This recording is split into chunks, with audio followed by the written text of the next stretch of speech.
You are now listening to Nerd Hour. Amateur Hour.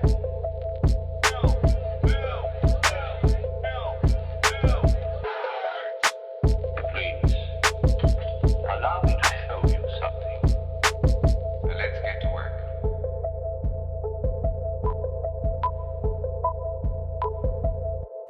Hello everybody, welcome to another exciting edition of Film Nerds Hour. We are your hosts, Nathaniel Shoemaker and... Noah Sweeto. Yeah, he let me do the intro. Can you tell? It's not normal. Which I hope we didn't get cut off a little bit there by a second. Well, they know it's Film Nerds Hour. Fantastic television, radio show. Some kind of show. It's a show. That's all I know. It's our half-assed podcast show. Half-assed? I say it's full ass. It's completely an ass. We're both asses. Asinine. This is the first minute. YouTube is copyright striking us. Alright, we're here. Alright, Farnsworth. Was that who it was? Okay. No. Oh. No, but that's one of the things that Farnsworth said in Futurama. Oh, yeah, you're right. Yeah. It's been a while since I've watched Futurama. What's your favorite episode? I really do not have one. Personally, it would probably have to be the season 6 when they brought them back, or Moby Dick episode, just because they were super fun. Sure. I think my favorite, even though it makes me cry every time, is the one with the dog. Jurassic Bark. Yeah, that was one of my favorites too. Makes me so sad. Is that the Lars episode too? I don't think so. It's the one where he finds his dog, and they're like, we could clone him and make him exactly like you. Oh, yeah. And you find out, because he went into the pizza shop or whatever, right? And that's how he got cryogenically frozen and put in the future. But he Wait, you talking about Fry? Fry, yeah. Yeah, he walked into the cryogenics lab and... But he assumed he didn't bring his dog back because he assumed he had a full life and that was good enough. But then it shows you at the end that all the dog did throughout the rest of his life was wait for him to come back. Which shows why dogs so are loyal. Sad. I'm so sad. But that's not what we're talking about today. We'll talk about Futurama another time. We are talking about the film The Lodge. Yes, which came out in 2019, if I'm remembering right. I will pull it up on my cellular device. Hope I am. And I was excited for this initially when it first came out. And it had a good cast. It had a creepy premise. The trailer, whoever did the trailer house did a great job. 2019. Yeah. The Lodge. But then we both watched it. It's got positive Rotten Tomatoes scores from critics, not so much from audiences. I mean, honestly, I have to give it probably about 50%. I wouldn't give it 51. Yeah. I'd say it's a half and half. I don't think, correct me if I'm wrong, I don't think there's anyone in this movie who's not trying. No, it wasn't that. It was the script. Yeah, it was the script, and it was just the fact that, I mean, we'll get into spoilers in a second, but... I can't watch a movie where everyone in it, they're all horrible people. There are four factors that I label off my movies to. Yes, please break them down. Acting, script, set design, and pacing. Yeah. Those are my four mains. Those are my four cores. That's mainly what can sum up a movie. And that's fair. Acting, I would say, is about a 8.3. I'd say for me personally. Everyone's trying. Out of 10. Everyone's trying. Script, kind of that goes with atmosphere. The atmosphere is definitely there. The script, however, was not well written. Yeah, because let's make it clear though. Like, we like everyone's performance. It's their characters that were written that we are not fans of. All the characters, all four characters, and don't let us tear this down. We want you to review it. Yeah. It's still worth checking out for a watch. It's a very good thriller cabin fever movie. It's got a great cast. A lot of recognizable faces. It delivers the perfect, I'd say, cabin fever kind of experience. Aside from Cabin Fever.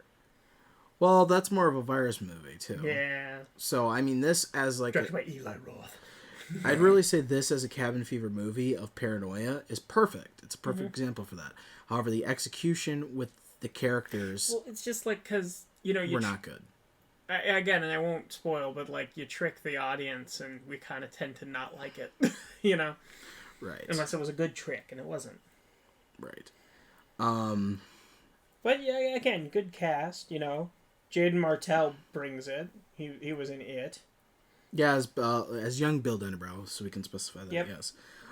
He, as always, just like a Knives Out, with what little material he knows with. what character he is, and he goes for it. He makes you believe that that's who he is.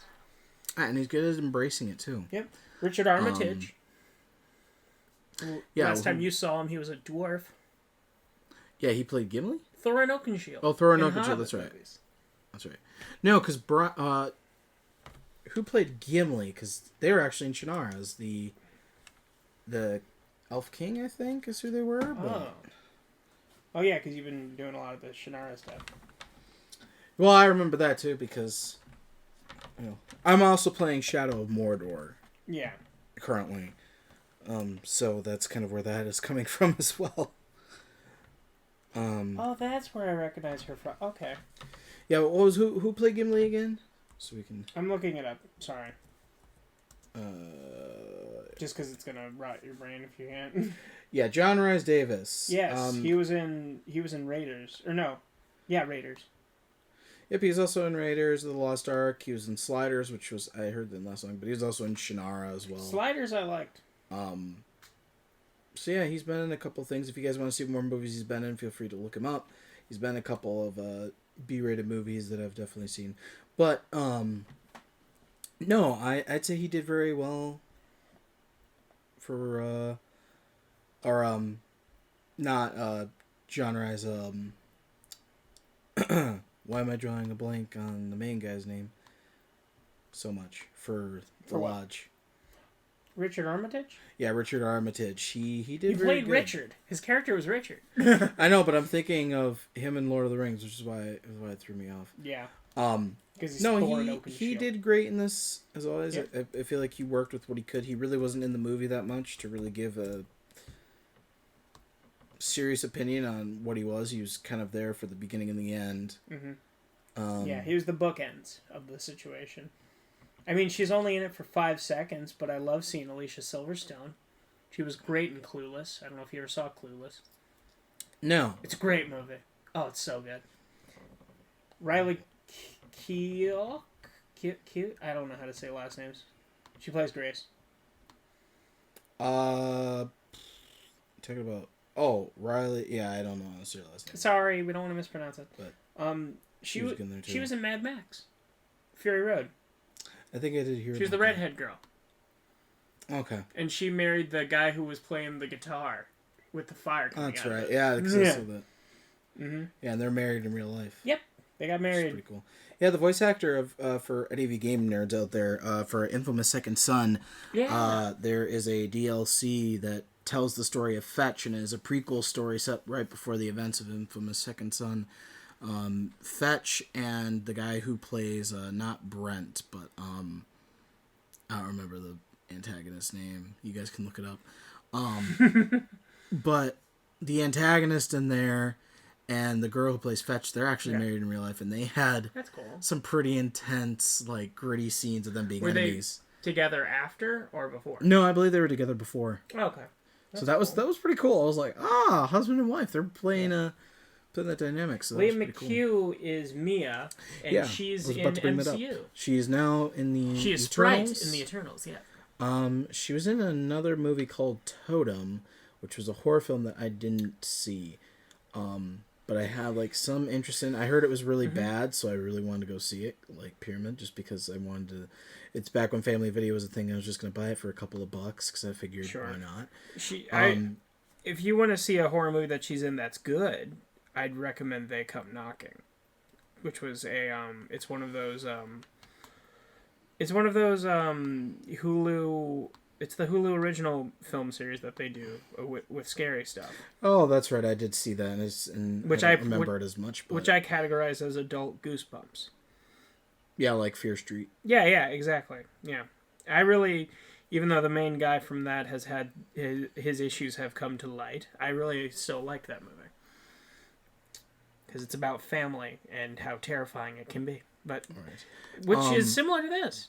her, and also as well, which there's something to be said because I believe Jack Dylan Grazer is the Glazer is the one who plays Georgie in the first It, and second one is Little Georgie. No, Jack Dylan Grazer is. Oh no, he's Ed. That's yeah, right. he's Eddie. Who? I'm looking up because he's also in Prodigy, right? Yeah, he's in the Prodigy.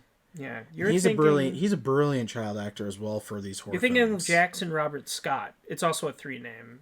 Yeah, Jackson Robert Scott. Oh, little talented. He's guy. He's in Lock and Key, and the short film Skin. He's such a talented young man. Yep. So good for him. Hopefully Hollywood treats him better than it has with most kids. Yeah. Because don't I want to see script this kid do some especially- stuff. Especially because The Prodigy, which I know you haven't seen yet, is also a great movie with child actors. Okay. That one I say is better. I mean, it's a little tacky, but I think people are pretty harsh on it too. So Sure. but yeah, the other thing that Leah's in that came out this year, which I would not recommend seeing just because of what I've heard about it, because it was way too soon. Michael Bay produced it, evidently, was Songbird. Songbird. About COVID-23.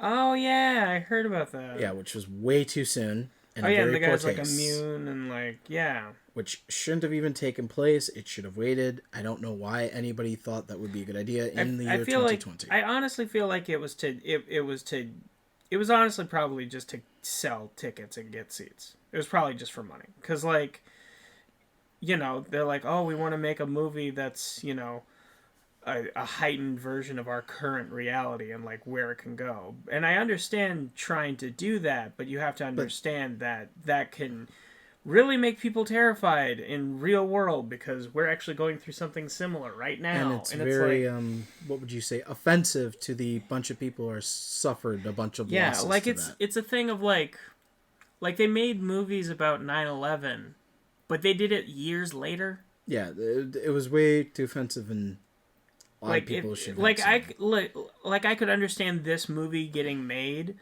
But if you're going to do it about a virus, don't do it about a real virus or like the name is too close. You know what I mean? To something we actually have to deal with. Right. Change the name and make it have it come out a few years from now. Even if you finished filming it, just release it later. That happens all the time with movies. I mean, I'll be honest. I mean, it was written by two people, and the director is a guy named Adam Mason, which we won't dive too much into him, but I figured this is the perfect time since we are talking about movies that, you know, didn't quite land on their feet. This one way more than others. Yeah. But this... if you want to watch... Yeah, go ahead. He hasn't done much. Mm-hmm. So... The guy who did The Lodge? I can't say about... Or no, The Songbird. Oh, okay. You can't say much. Okay. But what I will say is that I did think... and I will be honest here that Michael Bay kind of had a little more class than that. Just a little bit. A little more thought process on... What did Michael Bay make? He's the one who produced Songbird. So he produced it. Oh. As one of the main producers, so I thought he'd have a little more class than that, but... I don't know. It's very possible that he just got a call from an agent like, hey, we can produce a movie, and he just wanted to produce something. Yeah, I mean, I won't assume... You know, because, like, it's Michael Bay. He makes movies all the time with, like, something as bombastic as explosions. You know, my thought process is maybe during all this he was going stir-crazy and was just like, find me anything. Find me anything I can work on. Right. Any script. Anything. Because, you know, you get that. You for sure get that. I just... Like, how crazy do you get when you don't get... Have you been this past year and a half not being able to film anything? I haven't been able to film anything or work on. And I swear, every time I see you, you're like, I want to film something. I really want to do something, so... Yeah. But The nonetheless... Lodge. The Lodge is... You can watch it on Hulu. Yeah, which I think... Is it free right now? Yes, it is free, so... You shouldn't have any ads. Yep. Vudu, Amazon Prime, Apple TV, Google Play, Movies and TV, and YouTube are all rent there. For $3.99 on each one, everywhere. So... personally, I think it's a little steep, but I think it is worth a watch if you guys are you want a little Austrian there. Tis worth a watch to see the movie. But yeah, if you guys want to take a look at it, I mean, it's definitely worth it for more. I'd say more towards people who just want some interesting thriller movies to watch. So I'd say it's more for a general film community, or like more of a indie film or just film buff community. I will say, if you are still like in that situation that we've all been dealing with quarantine and stuff like that, and you are still having a little bit of cabin fever going on, whether it's not being able to get vaccinated or still not being able to leave because you're with people who can't get vaccinated. This one is very cabin feverish, so maybe skip it. Just maybe. You know what I mean? It gets to you, yeah, being It pent does. up. So Yeah. always be around for that. Like I said, I just think be aware. We're doing a lot of, because last week we did the lodge too, and that's also a very You mean the isolation. lighthouse? The lighthouse. You're right. See how crazy I'm going. Last week we did the lighthouse too, and that was also very isolation makes you crazy. Yeah. That and lack of proper alcohol, apparently. So I mean that's just something to be wary of. And like Yeah, I said, I just think personally it's more for I would target it more towards people who are I'd say it's more for you guys who are more film buffs like us personally, but nonetheless don't let that hinder you from listening in if you guys just want to hear some good stuff about it, both good and some negative. bad. Yeah. Yeah.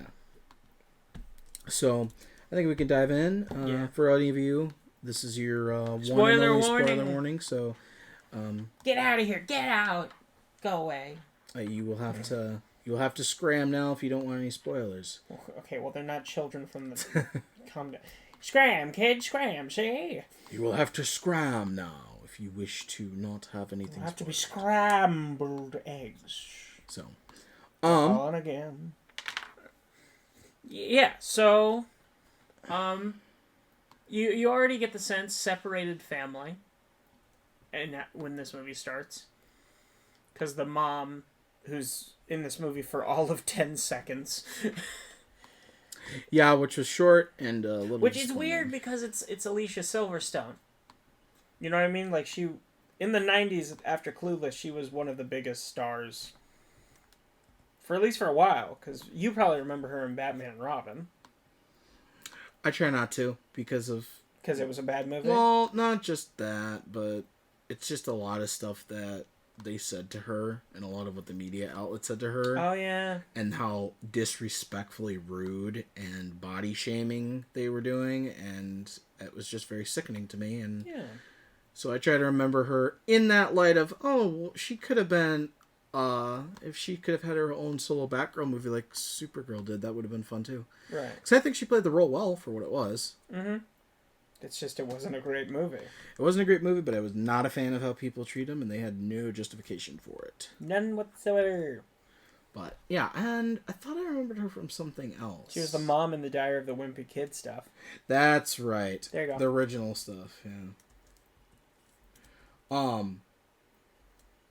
Yeah, she did a lot of great movies. Again, Clueless is one of my favorite movies ever. And so I definitely recommend checking that one out. Oh, she was in a movie with Robert Pattinson. That doesn't surprise me. Yeah, weird. What year? 2007. Look at Robert Pattinson. He was a little baby boy. Oh, yeah, he did a lot of small stuff that people didn't really... yeah, a lot of people didn't really notice. It seemed like he had a lot more work and did some interesting stuff back then. Yeah. But anyways, they're going to go see the dad, who I think he's an author, right? That's what I have a sense of. Yeah, he's like a true crime author, which kind of gives you like a sinister vibe. For any of you guys who have seen that with Ethan Hawke. Ethan Hawke, yeah. But they go to the house. Sorry,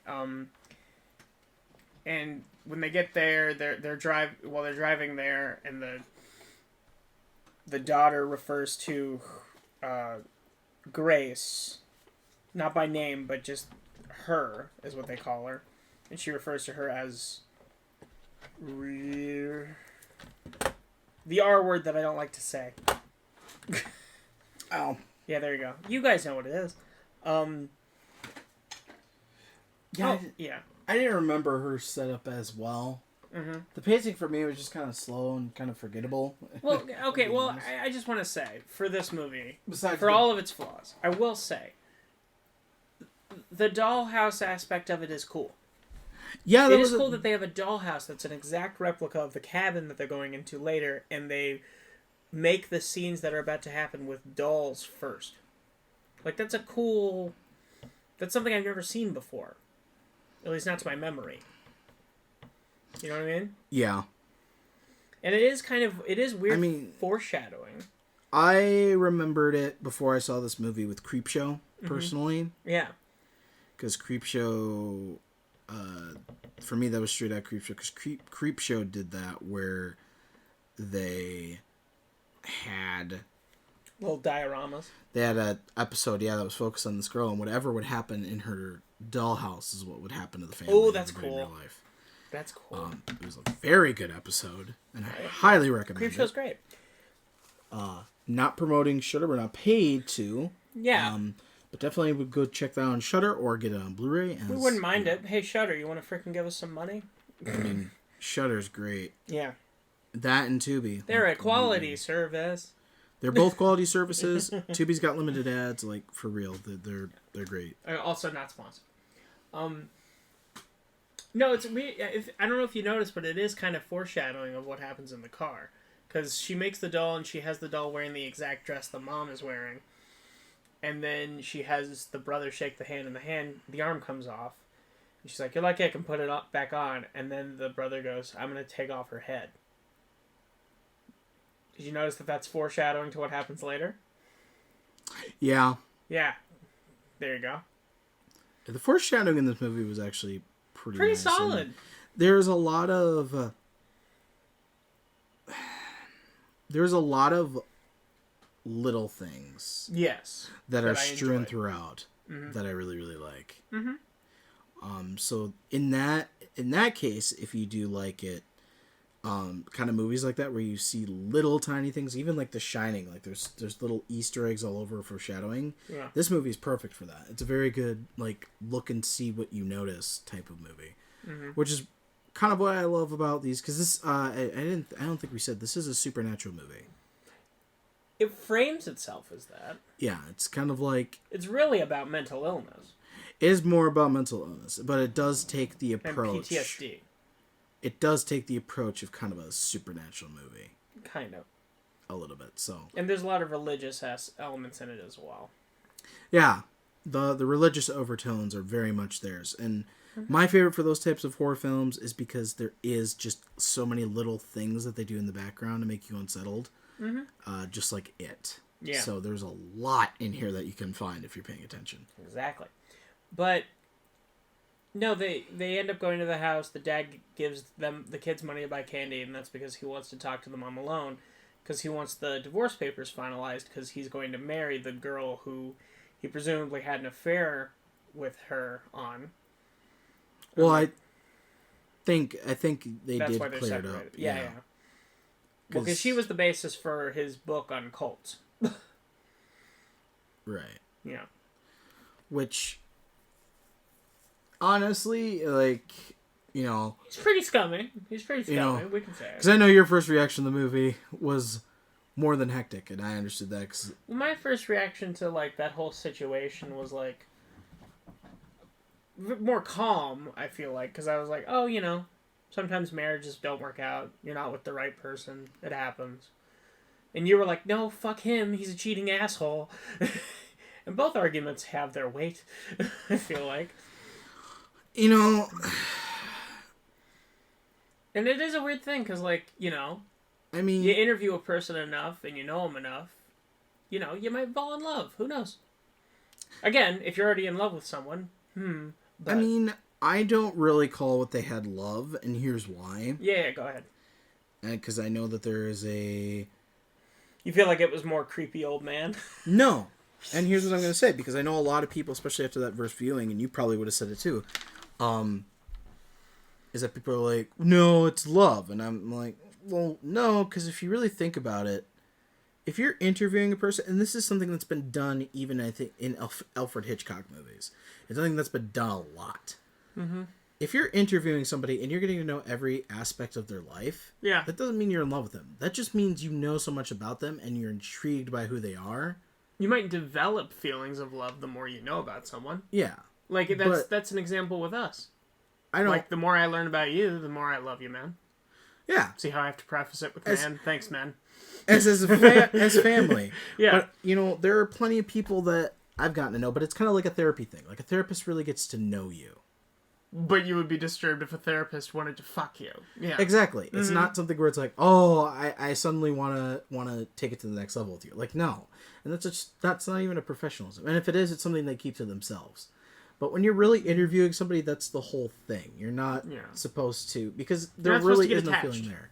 The whole thing is that you're learning about the person, and that's it. So I don't really call it true love. They haven't really gotten to know you. They may have gotten to know you a little bit through you interviewing them, but I don't think it's really love, because you're not getting to know them really as a person. Sure. You're getting to know them as a front and who you want to know them as for your book. Well, my thing is, I don't know what the marriage was like before all that happened. No, they never explain that. Because we do see, like, a home video later on of everybody, but it's like, the home video is like, that's the thing about home videos. They only show the good times.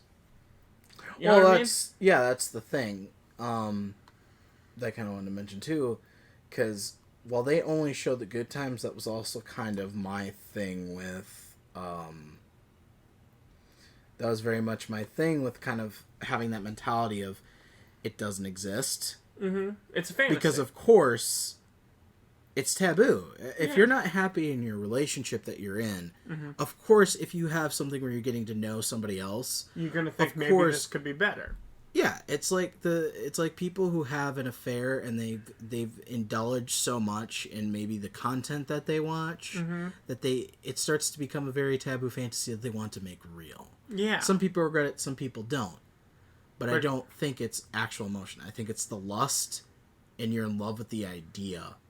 The idea of being somebody who's outside of their life. Yeah, you're in love with the idea of that person and the person that you're getting to know, but not the person themselves. It's kind of like how I would never, even if I did like the person, like, here I'll lay out a scenario. Let's say I liked someone, right? And let's say they were about to get hit by a car, and I saved their life. And then all of a sudden, after that experience, they're interested in me. They don't like me. They like the idea of the guy who saved their life. You know what I mean? Which is why Ghostbusters works so well, and why we love that movie, and why the second one is an absolute masterpiece for the relationship. Yeah, because it makes sense that it wouldn't work out, because he saved their life, and that's not something you can build a foundation on. They prove that in iCarly. Because Freddie saves Carly's life, and then they start dating, and Sam's like, it's not going to work. She loves the fact that you saved her, not you. Right. And then he points it out to her, and she's like, yeah. And it was a breeze of the moment. That's and for Ghostbusters, we were talking about Peter and who's Sigourney Weaver's character again? Oh, Let me look. It's always, I don't know why, because every time I think of Sigourney Weaver, I think we all just think of Ellen Ripley. Yeah. More often than not. It keeps coming up with the 2016 Ghostbusters. Oh, for me, it just comes up with the third new one. And that irritates me because I'm like, no, that's not what I have. And they have their stupidly out. Dana. Dan. Is it Dana or Dana? Yeah, Dana Burnett. Or Dana Barrett. Yeah, Dana Barrett. It's Dr. Peter Venkman.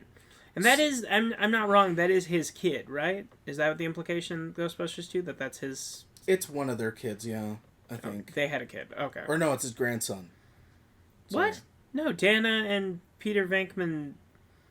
In Ghostbusters 2, she has a son. Not his kid. Oh, that's not his kid. She got divorced, remember? Oh. They split. She got with somebody. They got divorced because that takes place 5 years later, not immediately. Oh, so after they were together, they broke up, she got married, and then got divorced, and that's her kid from that marriage. Yep. Oh. And that's why Peter was making so many comments about the kid. Oh, okay. Yeah. So. Huh. But it's kind of like, like a relationship like that, where, what was the other example I was going to throw out there, too? I don't know. A perfect example, too, is with Indiana Jones. Oh, and his ladies. Yeah. It's kind of like a James Bond thing. That was the biggest thing I pointed out. So, because each and every movie, James Bond has another woman. Yeah. And as cool as that sounds to a lot of people, he always gets the girl. But... That's got to be unfulfilling. Eventually, it's like, okay, cool. Like, but... What now? Yeah, exactly. Like, I like what they're doing with these current Bond films, where he's actually with someone who he's actually staying with. Same with like it's actually real. Like he left the agency to be with her, so they could have a normal life together. And I'm like, great. Now they're making a sequel, and that's ruined. But I'm like, well, it may not be. Maybe, I don't know. I mean, From the trailers, it looks like she had a pretty big lie. So I don't know what's going to happen from it. I mean, that's kind of the same thing that I'm glad they did with Indiana Jones 4, bringing back Marion. Yeah. Well, because think about it. Of the three, she was the obvious choice. Well, obviously. I mean, Willie You're not going to go with the one that died. And then Willie, yeah. Well, it was kind of annoying. But the actress became Steven Spielberg's wife. But, Yeah. But anyways. No, I just didn't... I found it synthetic. And I Mm-hmm. I feel like it was more him using a way to get out. And also, you've seen kind of the dynamic in movies where people have used, not just guys for girls, because I know that's going to be one big stereotype that everybody says, and it drives me nuts. No, there are plenty of movies where girls have used guys and used their seduction and whatever else to kind of get ahead in their reporting and stuff. Yeah. There's been plenty Everybody of movies does like that. All humans do that. Yeah, it's just that's a human natural thing. But that's been a dynamic that's done where they've kind of just dropped them afterwards. I mean, that's definitely the rom-com or, romance movies, which I don't watch those because I'm sorry. I hate to bust the bubble. My opinion on those, again, it's not real. There's very few that I actually am like, okay, that seems like it'd be legitimate. Like The Wedding Singer. The Wedding Singer's great. 50 First Dates. Yes, both Adam Sandler movies. Yeah, I was like, it sounds like a theme. Are you going to say Blended next? Wait, was Adam Sandler the wedding singer? Yes, it was. Yes, Adam Sandler and both of them had Drew Barrymore. That was the same love interest. 10 years apart. Damn, they did really well. Well, then for that. 10 years later, they made Blended, which was not great. But yeah. Wasn't Date Night one of those? Did that happen? Date Night? With Steve Carell and Tina Fey?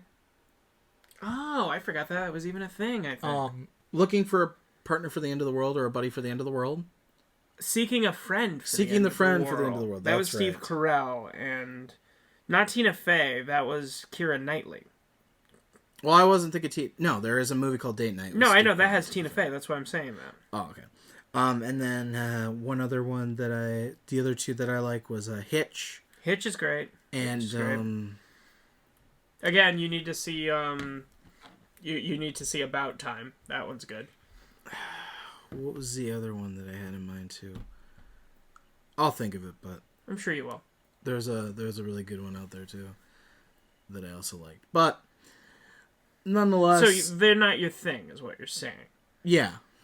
Just rom-coms in general, or no, just some of those romance stuff, because there's very few to me that actually stand out, except for early 2000s and like 80s to 90s. Did you ever see? This is kind of going on. This is still a romance movie. I think. God, what is the movie? It's Channing Tatum, and it's an amnesia movie, which that already tells you too much about the plot. Right. Well, it's kind of like 50 First Dates. Yeah. Tatum. Sorry, guys. This is The Vow. Have you ever seen The Vow?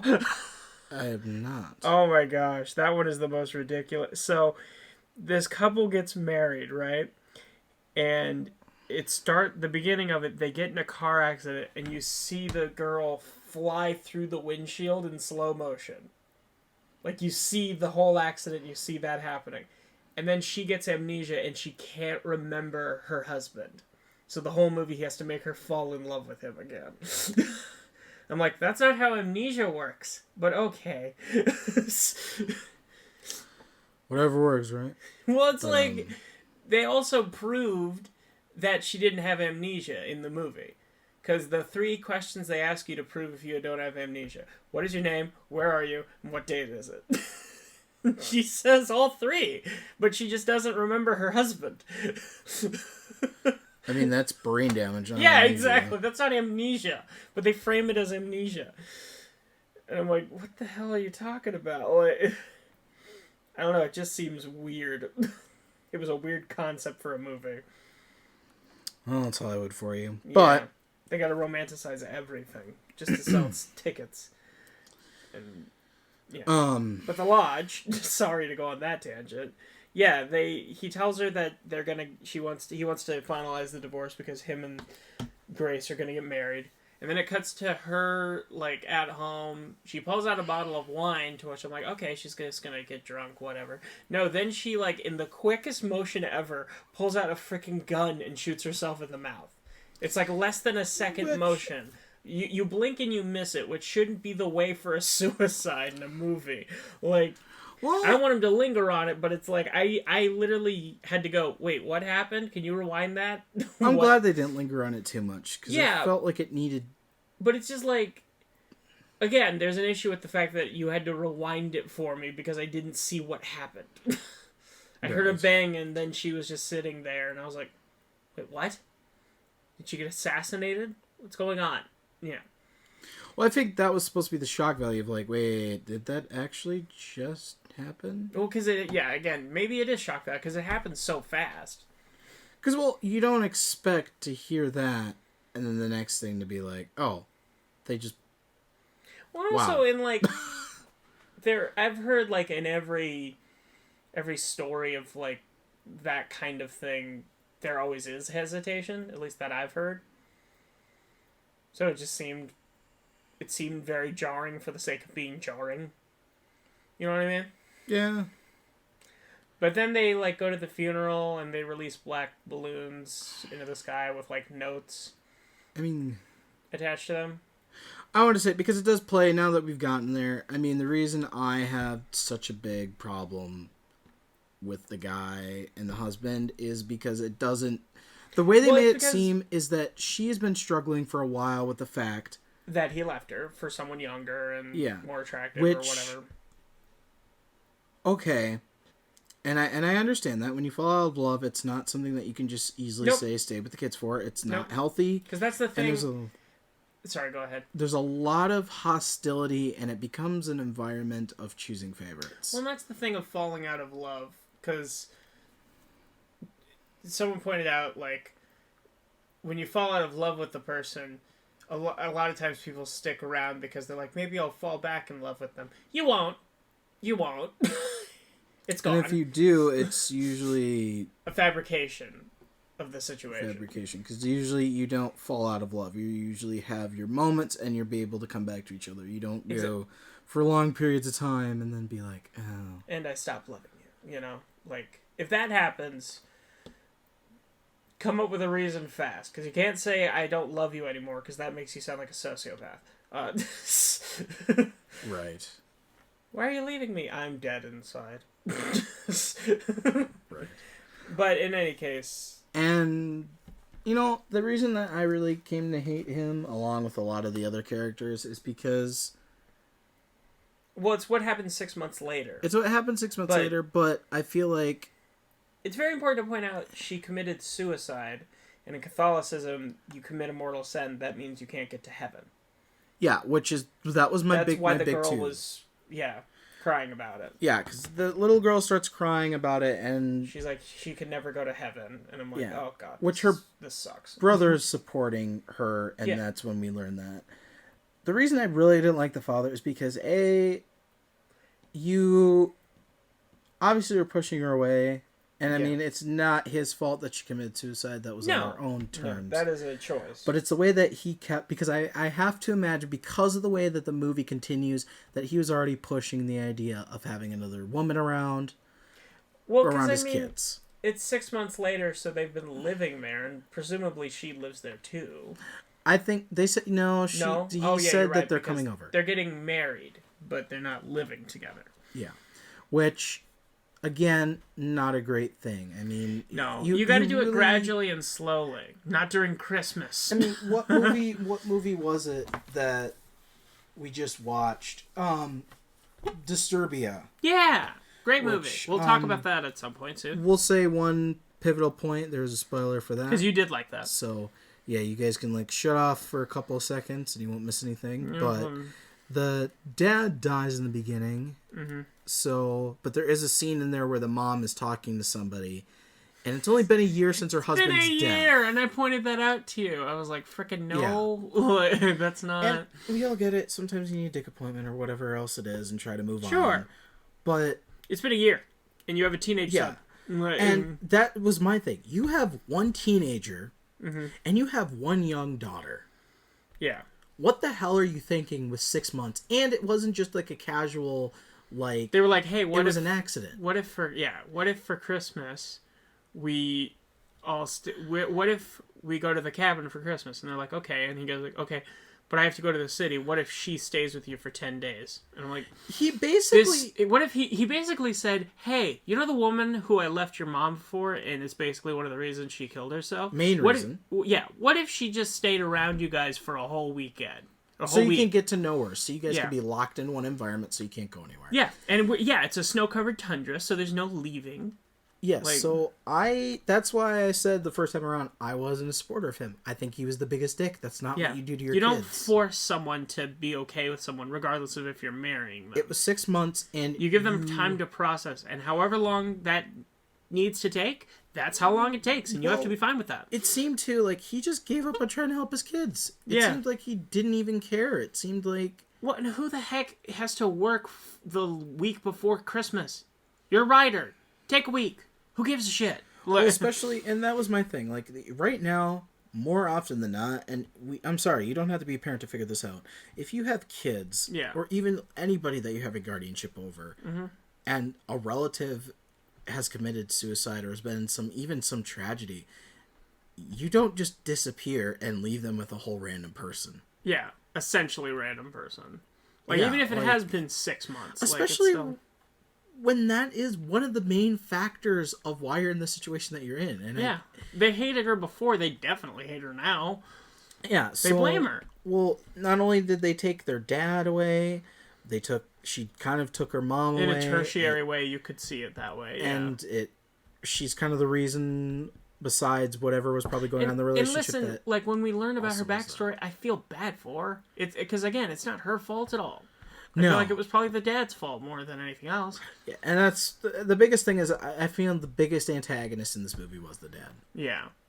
Because this all could have been prevented had he taken the time and also addressed his children. And he chose not to do any of that. His alternative was to rush things along and to be very self-centered. Do we know how long they'd been separated before he said to finalize? I don't think they said, but you had the idea that if he's been trying to serve the divorce papers, it's probably been a couple of months. Yeah, I mean, he has his own house, and they have their own house, so it's like... I don't know. I feel like it's been something that probably was a couple of months worth of holding on, because you don't get that emotionally unstable within a few weeks. Well, when people separate, one person usually goes to, like, a hotel or something. And then maybe in a friend's house or something. I mean, usually, but sometimes people tend to. And I mean, if you're making author money, maybe he already just had a second house. Yeah, I mean, it's possible. I mean, sometimes, especially if you do have children, I mean, sometimes it's easier to stay in one and kind of just separate out. Yeah. You could tell at first, at least, he definitely felt guilty. He did, but from what I could see, maybe it seemed like she was... Alicia Silverstone's character, it maybe seemed to me in a way like she was a stay-at-home mom and he was still paying for everything. Yeah, kind of the breadwinner scenario thing. Even if they were separated, he was still... Which is a stereotype that I don't necessarily agree with, and here's why. Here we go. I'm sorry, gentlemen. No matter what you say, typically, if you have a nurturing mother of your children, they have picked the harder job. Yeah. And that goes vice versa for all you dads that stay at home and take care of your kids. To all the ladies out there, I'm sorry. They pick the harder job. They don't get any days off, and they don't get paid. As said in the George Lopez episode, or one of the George Lopez episodes, when George is talking to Angie. You pick the harder job. I get to clock in and clock out. You don't. And you are on the clock all the time, sucker. Mm-hmm. It's true. It's very true. So... Yes, so that's my little spiel on it. Yeah. Feel free to disagree, but... That's your story. You're sticking to it. Yes. But it's, I felt like, because you get the sense, too, right away that Grace is already kind of broken, and when the kids kind of research on their dad's computer to go snooping, he's like, don't go in my study, because it's dark crime. And if you've seen Sinister, you know why that is. And if you have kids, you already know why you don't want your kids seeing a bunch of effed up crap. It's not healthy. No, not at all. Plus, I think it was also a matter of, which should have been another thing too. I don't like how he brought somebody like that into their home with a bunch of kids, and I get that she's Right. trying to rehabilitate herself, but it's very hard to have somebody who's been through that much of a traumatic experience. Yeah, and then she was just, in a cult. She was in a suicide cult. yeah, which I mean I'm sorry, is a bit bigger than having a drug addiction or being an alcoholic. It's like you're part of something that is It's a sickness. You're a part of a physical sickness. yeah, that can also, and I'm not saying don't get help, but that also It takes a while for you to be better. right, and There are people who have left certain things, which we won't say, because apparently now they're not cults, which are still traumatized years later. Like, that's how much of an effect it has on them. And you see, also, she takes pills, and there's a reason for that. She hallucinates. Like, that's how fucked she got from all this stuff. which you essentially get to that he never said anything to his kids, and that is something that Yeah. that is a very big factor for anybody anywhere living with anybody. This is kind of the type of information that you need to know right away. Mm-hmm. And to me, by just kind of throwing that out there, that was just a big no-no for me, because that's really what kind of made me seem like, okay, you're not really dealing with this well. What you're kind of doing is saying, you guys may have lost somebody. I wasn't in love with your mother, but the time has passed. You need to get over it. Grace is going to be your new mom. Mm-hmm. Which he kind of says that when presenting the cabin idea. Yeah. And I don't remember if he flat out says she's going to be your mom. But I remember her saying mother. No. Maybe we were watching something else. I do remember them saying something about mother. He might have been talking about their mom. No, we were watching. God, what movie was that? Where they're like, "This is your." Oh, we were watching House. That's what happened. I you thought remember that? there was something about. Well, yeah, but it wasn't a verbatim of that. It was something along those lines. I know it was House that had that, but Yeah. I'll think of it. But anyway, it was still kind of like not exactly the best thing. Yeah. So you do really get the idea, though, that Grace is as broken of a person as she is. She's got a good heart, and she wants to basically be nurturing to the kids, and She wants to try. she wants to try, which I think is the most important element of the story and an important part of a person. And you get the idea that they've been talking for a while, and they've been writing this book just from the progress and the research that the dad has on all of them, that Richard has on her. Mm-hmm. And then we basically have them go up to the cabin, into which then the dad basically leaves. They're together for a little bit, but he has to go do his thing, which before that they kind of have a couple of days of fun, Yeah. at least in the snow. Grace is trying her absolute best, and she understands the way of the situation, which I thought was another good factor, good on her. Mm-hmm. She was trying to make the best of it, because I also got the vibe from her that she didn't exactly think this was a good idea either. You know what I mean? But she was trying. Yeah. And I feel like they really should have gave her more credit for that. And I mean, I know it's very, very hard to be at that type of situation, because it's kind of like, okay, we have somebody who's trying to be a mom. Yeah, trying to be a parental figure, and she's not. She doesn't seem that much older than the teenager. No, she seems like she's maybe in her early 20s. Yeah, definitely. Which was definitely a red flag for me. Me as well, I'd say. Because it was kind of like, okay. And that was the other thing, too, because later, kind of jumping ahead a little bit, too, we get an idea that, why am I blanking on the kid's name? What was the kid's name again? Mia? No, the son. The son. Sorry. Should have wrote that down. It's okay. Aiden, Yeah. There's a scene where Grace is taking a shower, and we do get some nudity there. So Yeah, so keep in mind for that, people of sensitive ears. But basically with Aiden, we get him taking a look at Grace naked Yeah. and just kind of like, okay, I'm kind of into that, but then he disappears as soon as he realizes that she's been watching him. So I get the idea that it's not just hormones. I feel like he's got some sort of attraction to her. Yeah. Which she's not really that much older than him, really. Yeah, and it's weird. It seems like she was almost, I mean, Riley herself is 32, and I think Jaden had to be like, what? He's 18 now. Yeah. And his was in January. So, I mean, by the time the movie came out, he had to be 16, so she would have been, what? 30. Yeah. So, But she does not look 30. She does not look 30 in this movie, and I think that was intentional. Yeah.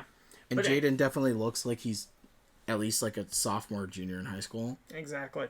But they're in this house, you know, there's a lot of animosity. He's doing the classic teenager thing of not talking to anybody, you know, which is expected. Neither of them are really, he doesn't really come out of his room at all. It seems like Mia's kind of trying to get to know her, because she's talking to her about the dog and, like, showing her the present that they made for their dad, which is a bunch of home videos, including their mom. And I'm like, okay, this all seems relatively, like, in right field, whatever.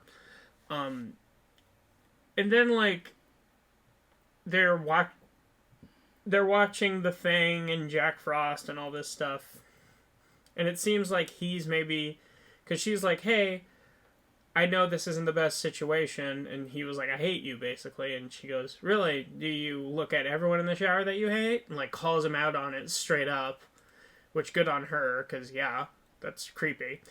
But then she's like, look, it's, you know, it's whatever. Just, like, I don't want to hate each other this whole time, you know? And then he makes her hot chocolate, so I'm like, okay, maybe he's warming up to her, you know? Whatever. And then the next day, everything flips. Everything's gone. Like, their coats are gone, the power's out, her dog is missing that she had, you're okay? Yeah. Okay, sorry. Like, their food is all gone from the fridge. Like, all their phones are dead. And it's just, it gives you that moment of like, what? Like, you know, it was more confusing than anything else. Well, yeah, because you're trying to figure out, like, what happened? how and why, yeah. Exactly. And then there's a lot of stuff that happen. Like, it's kind of like, correct me if I'm wrong, it's a lot of little things that happen. Because she initially thinks it's a joke. Like a sick, twisted prank, because her pills are gone, too. And she flips the hell out, because she needs those, obviously. Right. And then when they can't find the dog, they put on blankets and go out looking for it, but then they're freezing. And yeah, it's a lot of, like I said, it's a lot of little things, like little vignettes of the situation that happen. Including when they go outside, she's like, how close is it to the nearest town? Oh, this and this, it's way too far, we'll never make it by walking. And like the calendar and the clock keeps changing back. Like it keeps changing back to the same date. And then she changes it, and the next day it's the same date again. And like I said, it's a lot of little, very little things. Yeah, which is what we said at the beginning, too, that there's a lot of little stuff, I think, that you can really little minute find, details, too. yeah. Yeah, little minute details. Well, I think that aren't even, like, main, too. Mm-hmm. Like, I mean, like, if you look in the background of it... Yeah. There's a scene where they're coming out of the clinic that shows Pennywise is always watching. Because when he's patching up Bill, when they're patching up Ben. Yeah. On the back of the stone wall, it says Pennywise is always watching. No, Pennywise is actually looking at them. Yeah. Which is horrendous. Creepy. And then, I would have liked it because you do see it, it's like a painting and you see him, but he's not like, I would have loved it even if they didn't do a sound cue, I would have loved it if just for a second, the eyes shifted. Yeah, which you get a scene like that with the librarian, because as Ben is realizing the dark history of all the children. Yeah, and you see the balloon go. And well, Yeah, in the background, you can see the librarian subtly, like, hunching over and smiling more and more. And it's the same with And the it's... granny in the sequel. The old Yeah. woman. Yeah. How she's like, "Meh," and then she does the weird walking away. And then she, like, runs past naked. And I'm like, okay. Yeah, which... My father worked for the circus. And then you see the guy who looks exactly like Pennywise. Yeah, I mean, the weird part is... thing I liked is that they only did the walking. You really had to pay it close to see her you really had behind to the watch. door. Because it was all unfocused. So you could see her, like, over the door smiling. And that was the creepiest part. I don't like the smiles. It's kind of like in the movie Sinister, where that guy is in every video that the guy sees, but you have to really look for him. Yeah, it's... And then you're like, wait a minute, he wasn't in that first video you see in the beginning. And then you rewind it, and sure enough, oh, yep, there he is. It's like a Where's Waldo of terror. Right. And it's just... Oh, and that's what this movie kind of had, just more subtle. Yeah, exactly. But then he, then she decides, like, irrational thinking kicks in, which is, I'm gonna walk and see if I can find anything. We get a lot of, like, visions throughout of her dad and the cult, and, like, we see a house in the shape of a cross that has her father in it, and they won't let him in. So I'm assuming that was all just straight hallucination on her part. Yeah, and... But then she comes back and she finds a picture of the kids, and it says, like... It says, in loving memory. And we're all like, what? And then the next day you see the kids praying, and she finds a coroner's report with all three of their pictures on it. And they're like, we're dead. We died. We're in purgatory. We have to pay to go to heaven. And I'm like, are you serious? Is this seriously what the movie is? Like, that's a little... To me, anyway, it's a little underwhelming. Because from studying religion, purgatory, even in its finite thing, is like, it's not scary. Like, it's just nothing. Like, it's not good, it's not bad, it's nothing. You're more of a spectator than Exactly. anything. You're not hungry, you're not tired, it's just like, you're nothing. You know, there's no pleasures or pain, you know? Which sounds pretty boring. Yeah, exactly. It's more boredom than anything else. So it's like, I'm like, they wouldn't be afraid. Like, it's not... Like, I get that they'd want to go to the better place. I understand that whole logic of it. But it's not like... He's freaking out for a reason that if he actually studied religion, I don't think... The religion he practices, I don't think he would be acting. But then later he tries to hang himself. And he's like, see? We can't die. We have to repent. And then she freaks out and starts, like, praying in the snow, crawling on her feet, and then, like... And then when she's, like, freezing and she finds the dead dog, and they're all... The daughter starts crying, then they open a crawl space and reveal that it was the kids that hid everything, and they were just fucking with her, trying to make her go crazy. And I'm like, what have I been watching? Like, that's when I got angry at the movie. And it takes a lot to make me angry at a movie. You know what I mean? Because I felt like it was like... Which is a very stupid twist that... Exactly. Like, no, the twist should have, like, we as the audience should have known, like, oh, they are fucking with her, and it's really fucked up and messed up. The twist should have been, no, they're actually dead. Right. You know what I mean? Not the other way around. I wanted it to be supernatural because there are two movies which I'm not going to say the names of because you're going to have to watch them with me, and you're not going to say the names of the movies? No, it would completely ruin them. The movie? Oh, because they are supernatural? No, because there are two very misleading movies, and by saying the titles right away, it'll be a dead giveaway. But there are two movies I can think of that have the perfect example of what they're not what they seem. I might have seen them already. You haven't. I do know that for a fact. I know one of them you probably have. And then there's a Slow Burn movie, which you should know how I'm talking about. That one you've seen with us, because we reviewed it on this channel. Oh, you just don't want to say it for them? Yeah. Oh, okay.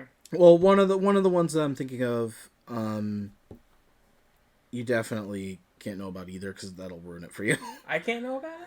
Yeah, I can't say the title, because it will ruin it for you. But okay. There are other movies that have done a twist that have been major, but it has been like a... It's been good. It's made a lot of sense. Okay. So, this was one of those movies that was kind of just like a throwaway. It reminded me of the movie Treehouse, which I told you I hated. The twist in there reminded me of that. Because I hate, like, okay, have something normal and then have the twist be supernatural. Don't go the opposite. That's stupid. Right. Don't suck me into a world where it's mysterious and insane and then just realize it was people fucking with other people. Right. And like, that's why the Smiley movie didn't work. Spoiler for that bad movie. You know, like, kudos to these editors because they do make the movie, and I do hate when people are like, well, they made it that way and they should be guilty. They should feel guilty for making it because they misled us. And it's like, but no, they didn't. They did their job. They made something captivating. Whether the end game is the final project, you know, because sometimes... The final product. Yeah. I mean, sometimes it's just about them getting a clip and they're just like, all right, do it. Sometimes it's just, can you make the trailer look good so people will sit in chairs? Here's some clips that we want you to show. Can you edit it and not make it look like a pile of shit? Exactly. And the answer is usually yes or no.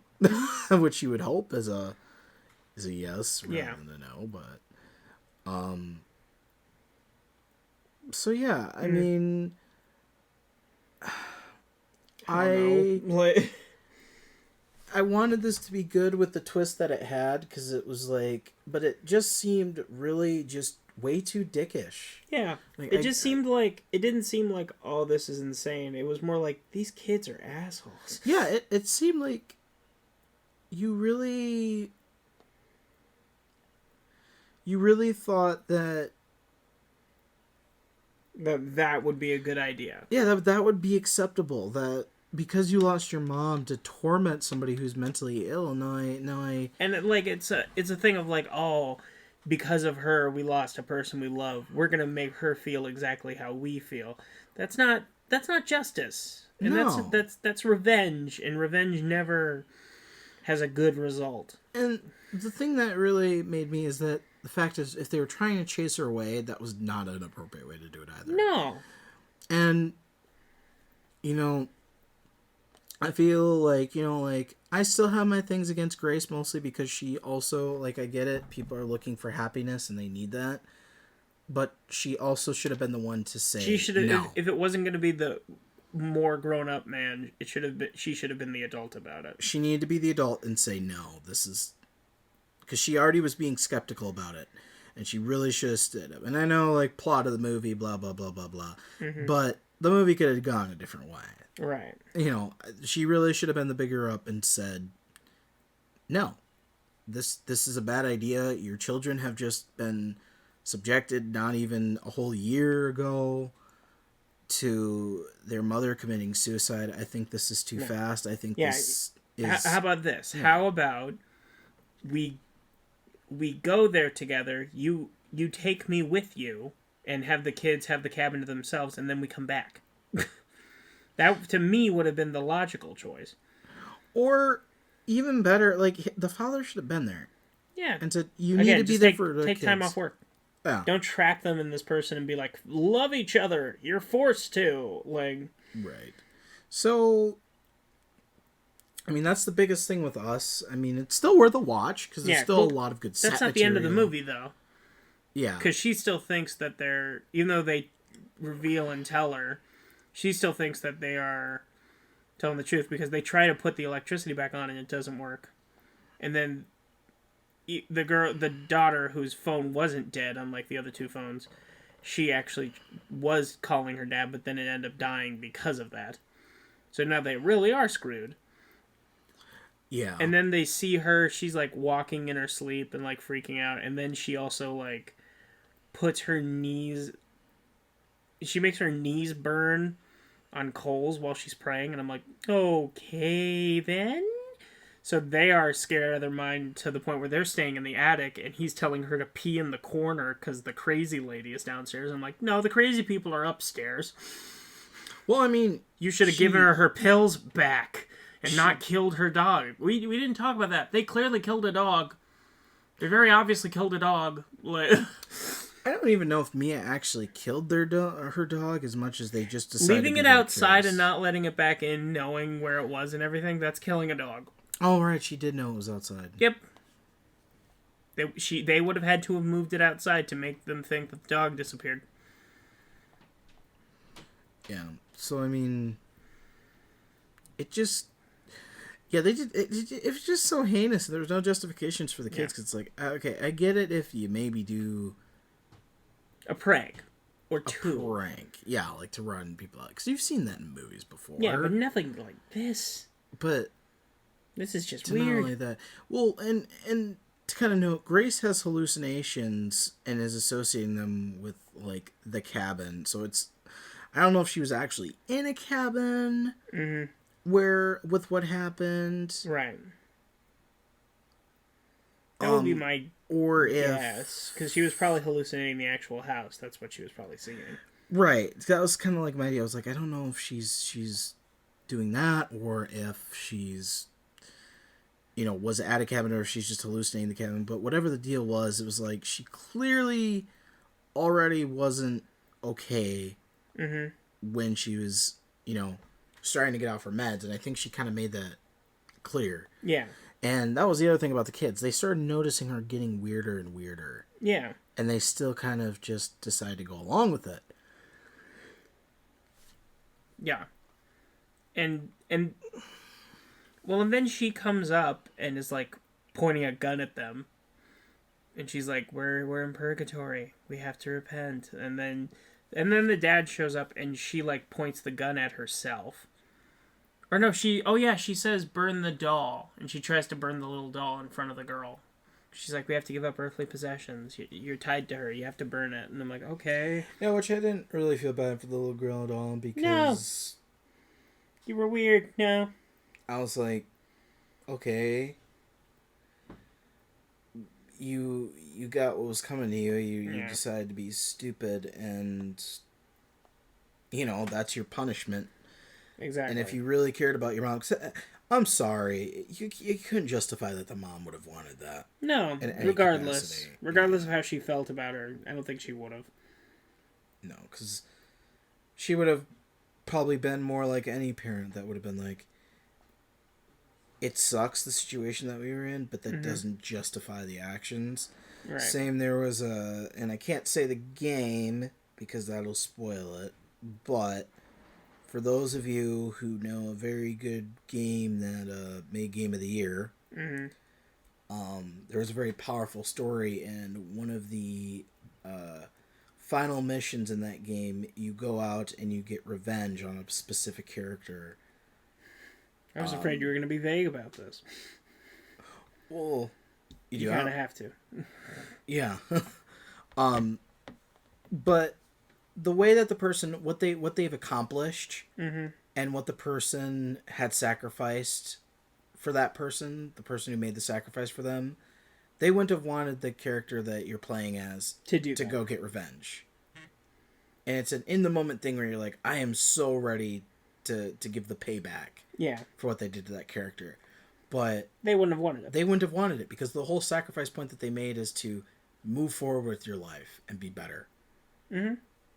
And while the character comes out triumphant, it's still like, but was it necessary? Even with all the pain that they were causing to everybody else around them? And I get that responsibility part, so I kind of felt the same thing here, where it's like, I get that you want to kind of avenge your mom in a way, but the sick, twisted evilness of it was... A, not the way to go, and B, it kind of is a fuck you to your mom. Yeah. And I mean, I just felt like there was a much more rational way, even as a teenager. Like, I feel like there would have been, there is so many other ways, because it didn't even seem like they really, I mean, it seemed like Aiden tried talking to his dad, but it didn't seem like they tried talking. Right. All they did was be hostile towards each other. Mm-hmm. And each person has to make more of an effort. Yeah, and it didn't like you've seen people that have made more of an effort towards stuff like that. Yeah. And I don't know. It just seemed like they could have done more to kind of flesh that out and to kind of help justify maybe, more of the dad's arrogance than just kind of making up your own mind about it. Right. Exactly. But in any case, the dad comes back, and then he gets shot in the head because the girl, she's like, "Oh, we can't kill ourselves," and then the gun misfires, and then she goes, "See," and shoots the dad in the head. So now you have no parents.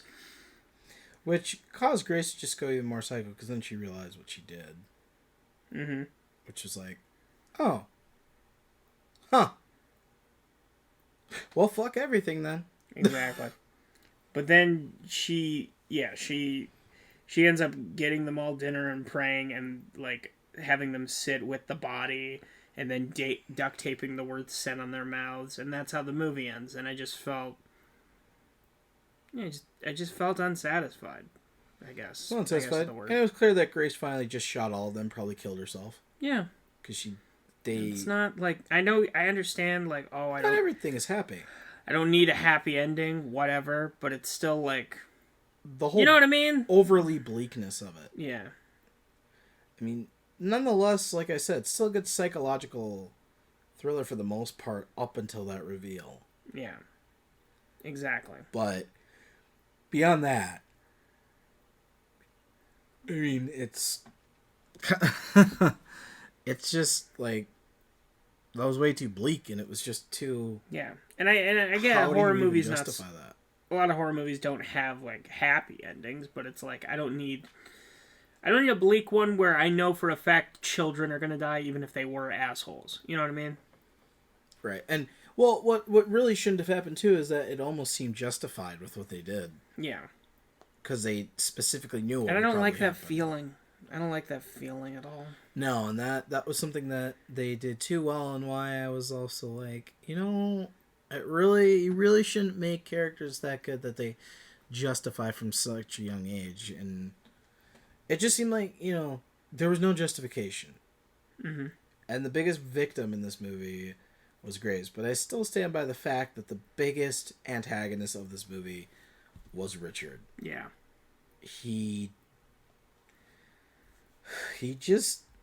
Everything could have been avoided had he thought of somebody beyond himself. Had he thought it through, yeah.